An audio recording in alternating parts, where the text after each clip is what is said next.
We're all anticipating the verdict coming out.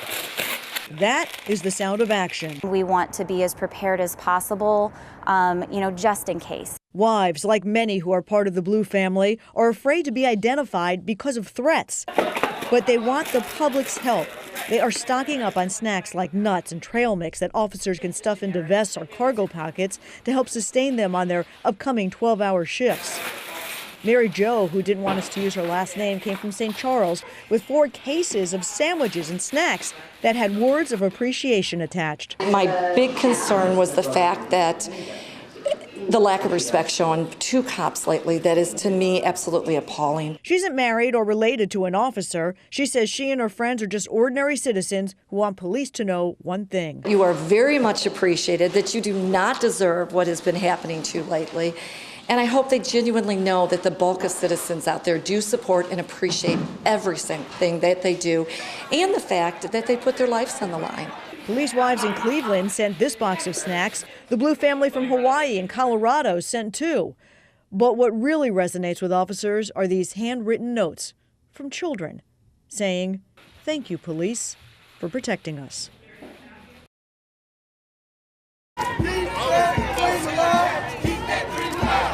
The dream is alive.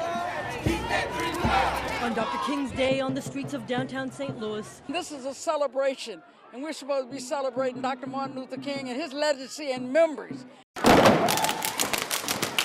And in an auditorium at Harris-Stowe University every year. Because I have a dream. But on this day of honoring Dr. King and his dream, a small group of people had a different plan. With a little disruption, not an awful lot, but enough so that the program would not get started on time. Civil rights leader Betty Thompson was in this auditorium when 10 to 15 people jumped on the stage before the beginning of the tribute.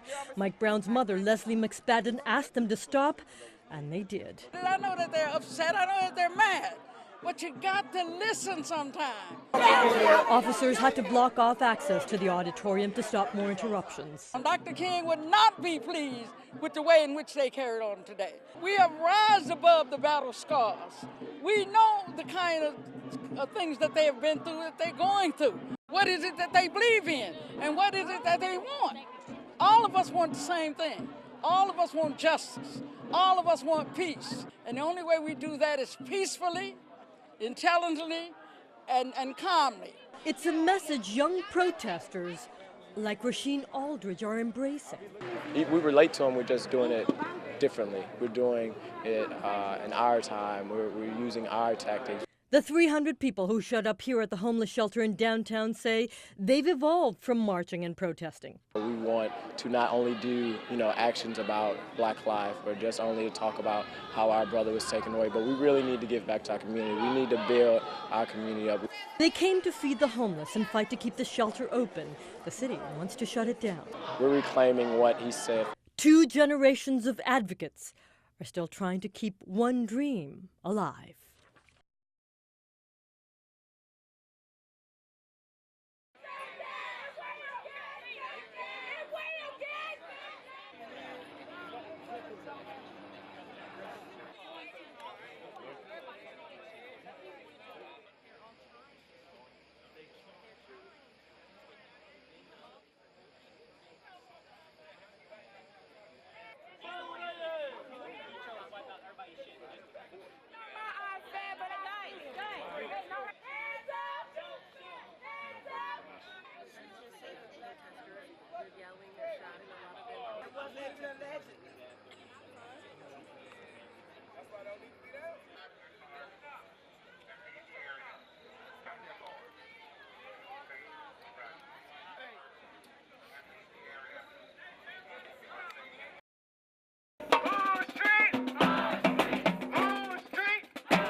This old church is no longer a place of worship, but the goal of reaching out and helping others still happens here all the time.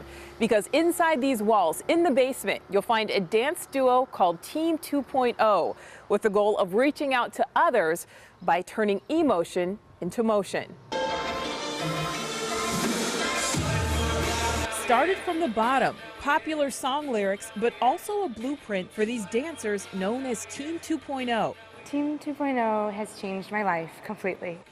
Tabitha Jones and Ryan Dugar have been dancing together for about 3 years, but combined, they have at least 2 decades of dance experience. The freestyle duo plans to make it big, all while paying homage to their St. Louis roots. Right now, they're showing off a few moves, but much of their time is spent working closely with at-risk South City kids. To be able to bring that positive influence into my home city. I was born and raised South City. I went to public schools my entire life. You know, I went through the struggle. I know what it is. It's real. It's out here. But dance is one of these things where it's like, it doesn't matter what language you speak, what color you are. As soon as the music is turned on, you feel it. And when the music's turned off, the connection doesn't end for Ryan and Tab.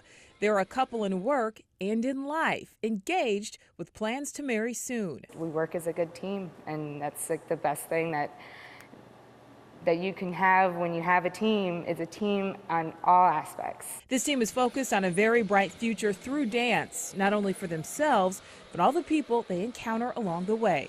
I want to make a difference in this world, and I've never felt so passionate about making a difference than I do now. Dance, it can change the world.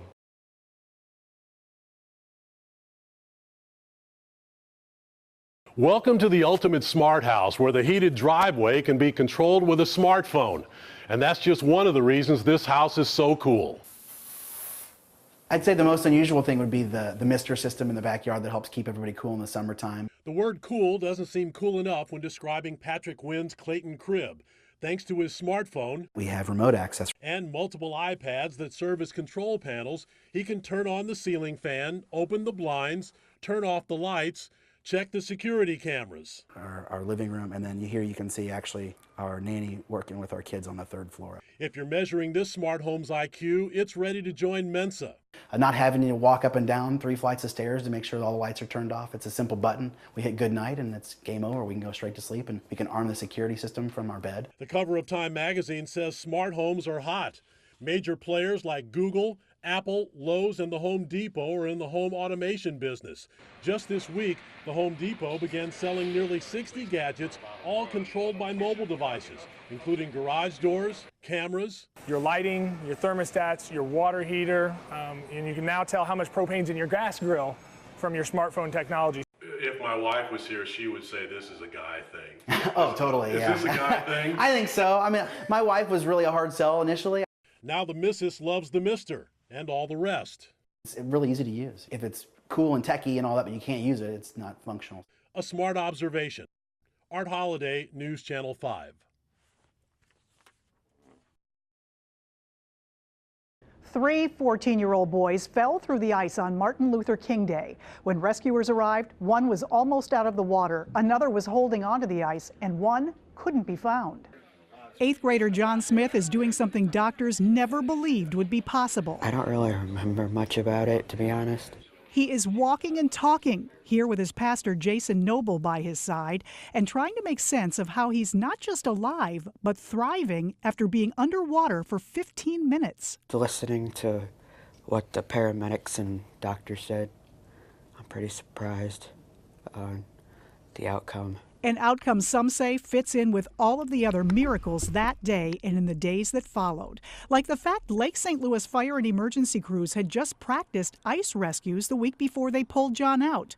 And the doctor who was on duty in the emergency room at SSM St. Joseph Hospital West the day of the accident, Dr. Kent Suter, whose daughter is in the same class with John at Living Word Christian School. And in my mind, this is a very grim, very poor chance at survival. Dr. Suter and his team performed CPR on John for 27 minutes with no success.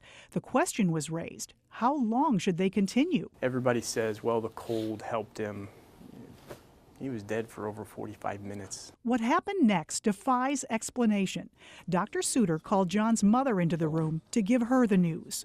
John's mom came in and started praying loudly. I don't remember what all I said, but I remember telling God, please send your Holy Spirit to save my son. I want my son, please save him. And they hadn't been getting a pulse at that time, and so all of a sudden I heard them start saying, we've got a pulse, we've got a pulse. Within a matter of a minute or two, his heart started again. It's an experience that's shaken many of those in the emergency room that day. This veteran of responding to medical crisis wrote a letter about it as a way to cope. That's when his heart was jump-started by the Holy Spirit, listening to the request of his praying mother. Dr. Jeremy Garrett, who oversaw John's recovery, even goes a step further. This is a bona fide miracle. John was airlifted to Cardinal Glennon Children's Medical Center about 2 hours after the accident. Dr. Garrett said he knew within about the first 16 hours after John's arrival that his body would physically survive the ordeal. What he didn't know was how much brain function he would have. The lungs aren't full of water. They're starting to fill with inflammation. But within 48 hours, family members reported things he didn't expect, like John opening his eyes. Then relatives told him this teen, who loves to play and watch basketball, was responding to questions about his two favorite players. Did a very interesting neurologic exam. We said, well, John, pretend your left hand is LeBron James and your right hand is Michael Jordan, and then asked him a series of questions, and he got them all right. It was really amazing. What's happened since then has been a dizzying rate of continuous recovery, one even doctors are trying to keep up with. And to watch your son sit up and amaze the doctors. I mean, from the neurologist coming in and say, we don't know what to do next because we've never seen this before.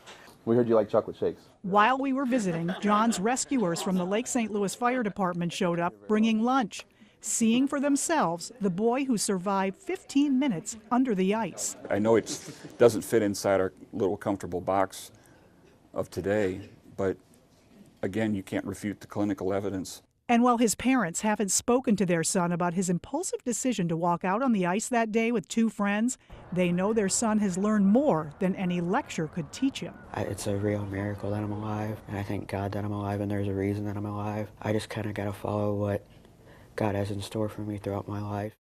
John still has a cough, and he's getting physical therapy to help him regain some of the movement in his hands, but he could go home by the end of the week.